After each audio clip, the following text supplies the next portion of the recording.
All right, guys, so it seems like the Kathleen Kennedy is getting fired party is over. Officially. Finally. Maybe it'll go away forever.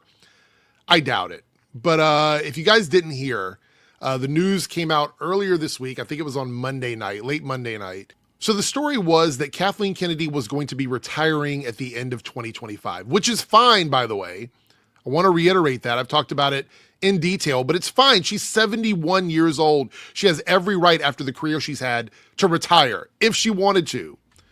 But again, it seems like that was overblown. And of course, the grifters, the anti-fans, the chuds, the bullies, they all ran with this story and started creating this narrative that behind the scenes, the term retirement is being used in place of her getting fired because they don't want to embarrass her. That was the story going around. There was this chaos behind the scenes that she was getting ousted and they needed to come up with a cover story for why she was not going to be the head of Lucasfilms anymore. And that the retirement was all a lie because Disney hates her and they want her gone and she has ruined Star Wars forever. And so they did this thing earlier in the week where they made video after video after video. You guys saw it. So many different videos with so many different narratives, all sort of pointing to the fact that she was fired from Disney, Star Wars, Lucasfilms. That was the story they were running with.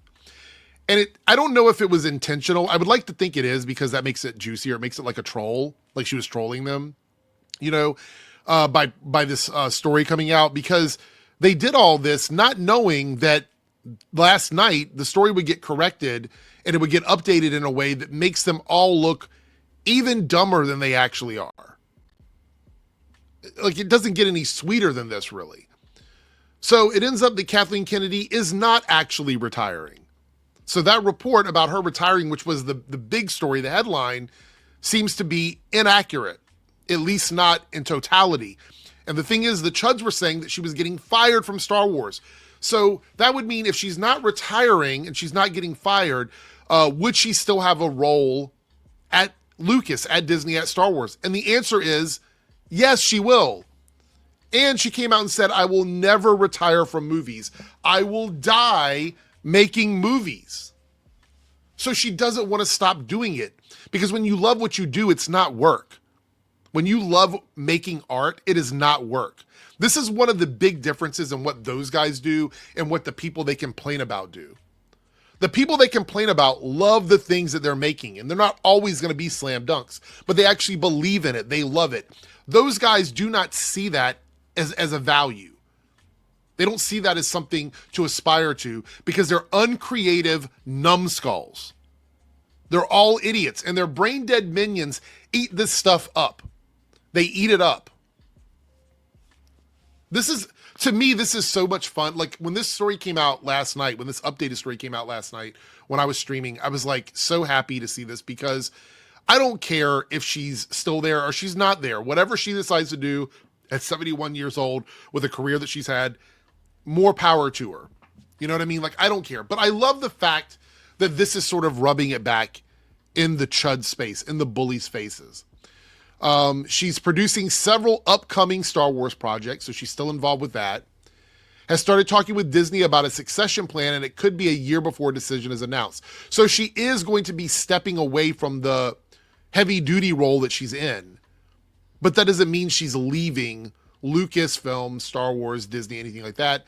And she even doubles down on that here and says, we'll stay at Lucasfilm to assist whoever takes over. So she's going to be helping whoever that person is, whether it's J.J. Abrams, Dave Filoni, Jon Favreau, whoever takes over that role, she's going to be working with them and still working on films. Probably still working on Star Wars films. So the fact that this happened is so great to me.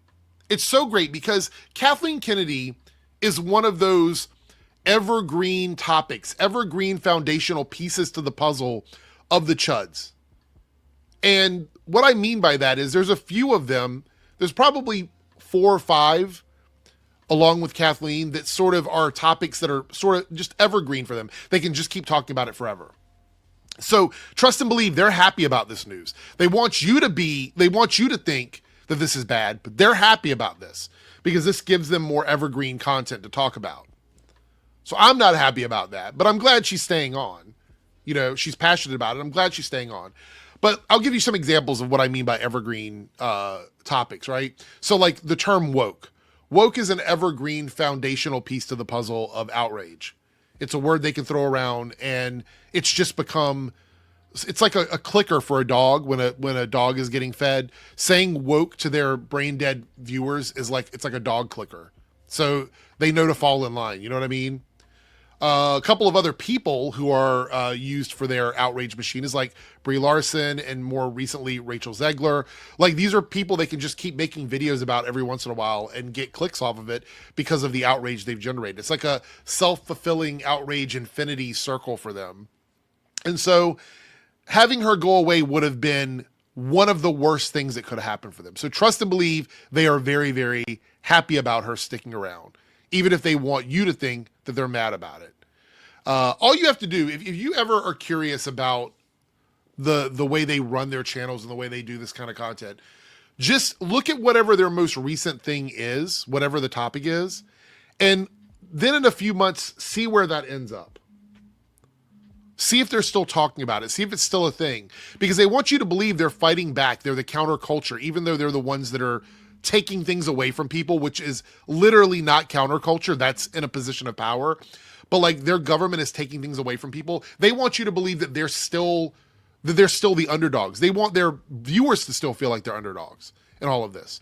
So look at what they're talking about and see what the resolutions are a few months later. So if they're complaining about something, like if you go back to Gamergate 2.0 or the Goonergate stuff, if you go back to that, you will see it just eventually fizzled out, right? It just kind of went away with no resolution whatsoever. And this is the same with a lot of things that they talk about. Trust me, go back and look. You know what I'll probably do this year is I'll make a video talking about the end of the world topics that they've had where nothing ever happened. They never resolved it, but then it also wasn't the end of the world. They wanted to talk about how a lot of this stuff was destroying society and they were the underdogs. And then when these elections happened, they got into power and then all of a sudden all of that flipped around. Even though somehow they were also people that were on the receiving end of like the worst bits of society coming after them, somehow they managed to get in a position of power. So it's all smoke and mirrors. It's all lies. This is what these guys do. It's literally just a way for them to make money off of people being mad about a woman being in charge of Star Wars. That's essentially it. Because she bears the brunt as the scapegoat of every problem with Star Wars. Even though when there are men in the same position she's in, they don't get blamed for everything. It ends up being the activist writers, the activist directors, the activist actors. They're the ones that get blamed. But when it comes to something like this, they skip over a lot of that. They skip over some of the stuff that they really like Andor and things like that, and they go straight to her and they start attacking her. It's like only someone that is completely brain rotted and brainwashed by these guys do not see what this is. They just don't see it. So I would say keep an eye on that. Definitely keep an eye on that. It is something that's obvious to me. And if you can pull yourself out of this echo chamber, you'll see it too. Anyway, this is funny. So their whole narrative was broken. Now I can't wait to see how they reset all this at the start of next week. Take care, guys.